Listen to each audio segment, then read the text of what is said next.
حضرت سیدنا علی المرتضیٰ شیر خدا رضی اللہ تعالیٰ عنہ فرماتے ہیں بدر کے لیے جب جا رہے تھے تو سواری ایک تھی، سوار تین تھے، ایک سواری اور سوار تین فرماتے ہیں نبی پاک صلی اللہ علیہ وسلم نے فرمایا تین کٹھے نہ بیٹھنا، دو بیٹھیں، سواریوں کو تکلیف ہوتی ہے، قربان جاؤں ایسا رسول دیا ہے جو جانوروں کے حقوق کا بھی خیال فرماتے ہیں اللہ علیہ وسلم، دو بیٹھیں۔ حضرت علی کہتے ہیں پہلے میں اور نبی پاک صلی اللہ علیہ وسلم بیٹھے اور تیسرے ہمارے ساتھ ابو درداء رضی اللہ تعالیٰ عنہ، فرماتے ہیں جا رہے تھے بدر کے لیے، پہلے میں اور حضور بیٹھے، نبی پاک اور ابو درداء بیٹھے، فرماتے ہیں پھر نمبر لگ گیا میرا اور ابو درداء کا، اور مصطفیٰ نے گھوڑے کی لگام تھامی تو حضرت ابو درداء تڑپ اٹھے، کہنے لگے علی نہ طبیعت مانتی ہے، نہ ادب مانتا ہے، نہ عشق مانتا ہے، تو اس طرح کر میں تو چھوٹا ہوں، آپ کہیے رسول پاک سے، آپ ہر لحاظ سے بڑے ہیں، آپ عرض کیجئے کہ حضور نہ ادب مانتا ہے، نہ عشق مانتا ہے، نہ پیار مانتا ہے، نہ تقاضا ہے، مہربانی کرے آ جائیں۔ حضرت علی ہاتھ باندھ کے عرض کرنے لگے محبوبہ ٹھیک ہے باری آپ کی پیدل چلنے کی ہے پر مہربانی کریں، ادب پیار اور محبت مجبور کر رہی ہے، تو حضور نے فرمایا علی چپ کر، میں عدل نہیں کروں گا تو لوگ عدل سیکھیں گے کیسے؟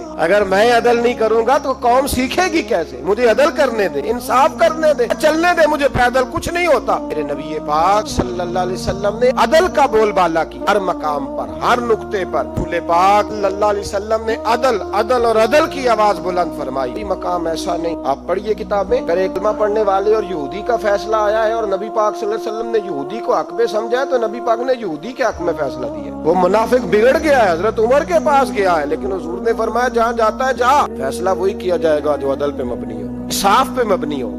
جس سٹیج پہ کو بیٹھا ہے وہ وہاں بڑا ہے، وہ جہاں بیٹھا ہے وہ سلطنت کا مہاراجہ ہے، وہ کہتا ہے نہیں میرے پاس سارا کچھ ہے، یہاں تو میں اختیارات استعمال کروں گا، وہ استعمال نہ ہوئے تو پھر دولت استعمال کروں۔ تو جب اجتماعی مزاج قوم کا بگڑتا ہے، معاشرے میں نا انصافی عام ہوتی ہے، ظلم عام ہوتا ہے۔ میرے نبی پاک صلی اللہ علیہ وسلم کی حدیث اور اسے یاد کر لینا، حضور نے فرمایا تھا جس معاشرے میں بے حیائی عام ہوگی وہاں ایسی بیماریاں پیدا ہوں گی جن کا علاج ہی کوئی نہیں ہوگا، اور حضور نے فرمایا جس قوم کے اندر انصاف نہیں ہوگا وہاں قتل عام ہوگا۔ انصاف نہیں، جب تک مجرم کو سزا نہیں ملتی، جب تک مجرم کو سزا نہیں ملتی اتنی دیر تک لوگوں کے لیے وہ نشان عبرت نہیں بنتا، اتنی دیر تک لوگ باز نہیں آتے۔ امام حسن فرمایا کرتے تھے اگر غریب پر ظلم نہ روکا جائے گا تو وہ ظلم امیر کے دروازے تک بھی جائے گا، ایک وقت آئے گا کہ امیروں کے ساتھ بھی زیادتیاں ہونے لگیں۔ اس لیے جب ظلم ہوتا ہے تو اس کی آگ بھی پورے معاشرے کو لپیٹ میں لیتی، اور جب انصاف ہوتا ہے اس کی برکتیں بھی سارے معاشرے کو فائدہ دیتی۔ عدل صاف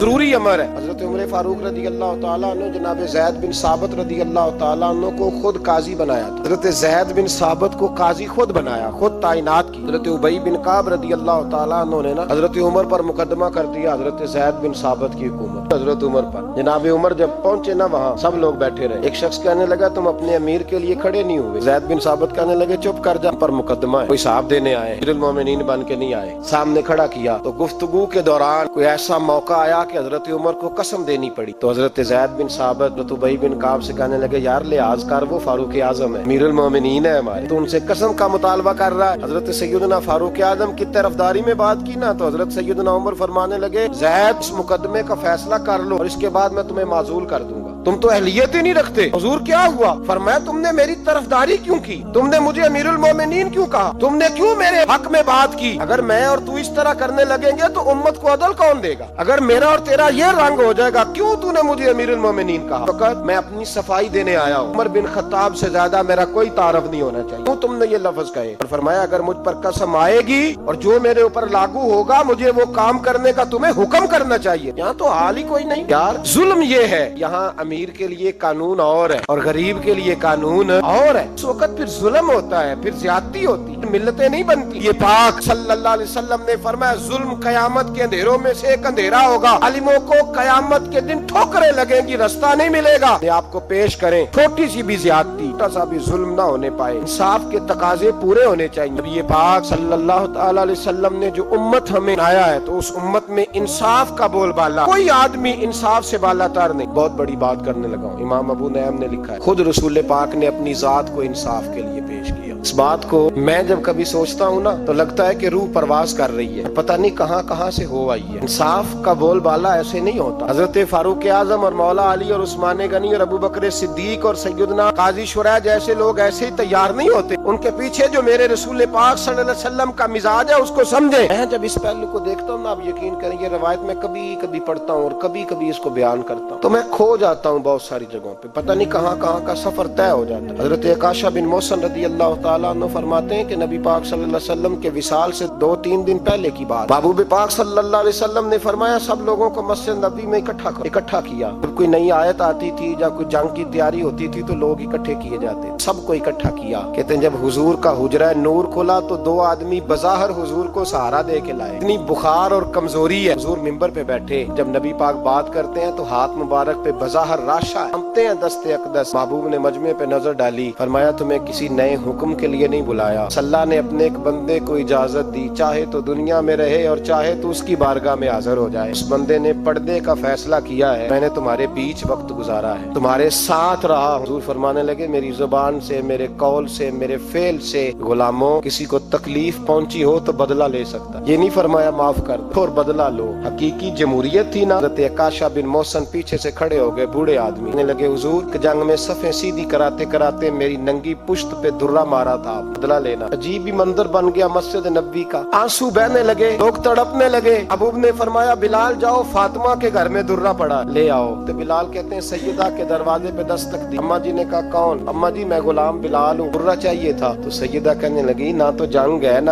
جہاد ہے، حضور نے درہ کیا کرنا ہے، طبیعت مبارک تو ولیل ہے، بلال ماجرا کیا ہے؟ حضرت بلال رو پڑے، کہنے لگے ایک صحابی بدلہ لینا چاہتے ہیں۔ حضرت فاطمہ نے امام حسن اور حسین کو باہر نکالا، درہ دیا، کہنے لگی بلال عکاشہ سے کہنا میرے بیٹوں کے وجود پہ 100 درے مارے، انہوں نے فاطمہ کا دودھ پیا، سی کوئی نہیں کریں گے لیکن حضور تک کوئی نہ جائے، میں نے ویسے بھی حضور پر قربان کرنے کے لیے پیدا کیے۔ سیدنا بلال حبشی رضی اللہ تعالیٰ عنہ فرماتے ہیں میں روتا ہوا درہ لیا، شہزادے لیے، اور میں جب حاضر خدمت ہوا نا حضور کے دروازے پہ داخل ہوا، محبوب پاک صلی اللہ علیہ وسلم نے امام حسن اور حسین کو دیکھا، حضور رو پڑے، فرمانے لگے انہیں بٹھا دو، پتہ ہے فاطمہ نے کیا کہہ کے بھیجا۔ شہزادے بیٹھ گئے، محبوب پاک علیہ السلام نے فرمایا عکاشہ کو درہ دو۔ حضرت عکاشہ کہتے میں درہ لے کے آگے بڑھا تو کسی نے میرا پیر تھاما، جب میں نے نیچے دیکھا تو ابو بکر صدیق تھے، کہنے لگے یار میری کمر پہ مار، حضور کے قریب نہ جانا۔ نبی پاک نے فرمایا صدیق ہٹ جا یار بیچ میں سے آنے دے۔ کہتے میں ذرا آگے بڑھا تو مولا علی شیر خدا نے میرا پیر تھاما، عکاشہ نہ کر، میں نے کہا آنے دو۔ ابو فرمانے لگے علی ہٹ جاؤ اسے آنے دو۔ حضرت علی شیر خدا بھی ہٹ گئے، جناب عکاشہ قریب آئے، حضور ذرا کمر سے کپڑا تو ہٹائیں، میری پشت اس وقت غیر کپڑے کی تھی، محبوب نے کپڑا ہٹایا اور جناب عکاشہ نے درہ جو اٹھایا تو صحابہ کی چیخیں نکل گئی، رونے لگے نہ کرنا یار نہ کرنا۔ جناب عکاشہ نے درہ دور پھینکا،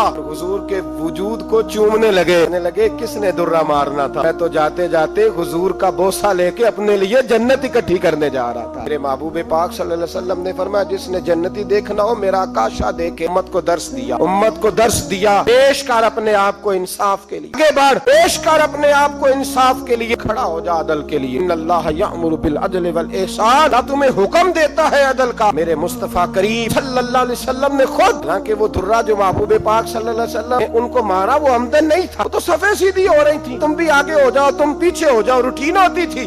میرے محبوب صلی اللہ علیہ وسلم یہ پیغام دے کے گئے ہیں امت کو، عدل کا دامن تھام، انصاف سے زندگی گزار، انصاف کے ساتھ وقت گزار۔ اگر تو انصاف نہیں کر، محمود غزنوی بیٹھے، ایک بندہ تڑپتا اور روتا ہوا آ گیا، روتا ہوا کیا ہوا، کہنے لگا حضور میں غریب ہوں۔ بات اس طرح بھی ملتی ہے کہ عورت تھی، بی بی آ کے کہنے لگی حضور میں غریب نہیں ہوں، 3-4 بیٹیوں کی ماں ہوں، محمد فوت ہو گیا، شاہی خاندان کا ایک نوجوان میرے گھر آتا ہے اور میری بیٹیوں کے ساتھ ظلم کرتا ہے، مہربانی ہو جائے۔ محمود غزنوی کہنے لگے تو جا، سپاہیوں سے کہنے لگے بی بی دوبارہ آئے تو میں سویا ہوا بھی ہوں تو مجھے اٹھا لینا، جیسے ہی وہ تمہارے گھر میں آئے مجھے بتانا۔ بی بی کہتی ہے تیسرے دن میں دوبارہ گئی، دروازے شاہی پہ دستک دی تو محمود فوراً نکلے، لباس پہنا جنگ کا، نیزہ، تلوار، تیر، کمان، گھوڑے پہ بیٹھے میرے ساتھ چلے، اور کہتے ہیں جب اندر داخل ہوئے تو وہ نوجوان گھر کے اندر تھا۔ محمود غزنوی نے اندر جاتے ہی کہا جلدی سے چراغ بند کر دیا، گل کر دیا، چراغ بند کر دیا، اور محمود نے 2 وار کی اور نوجوان کی گردن اڑا دی، قتل ہو گئے۔ تو محمود نے کہا پانی لاؤ، بی بی کہتی ہے میں پانی لائی، 1 پیالہ،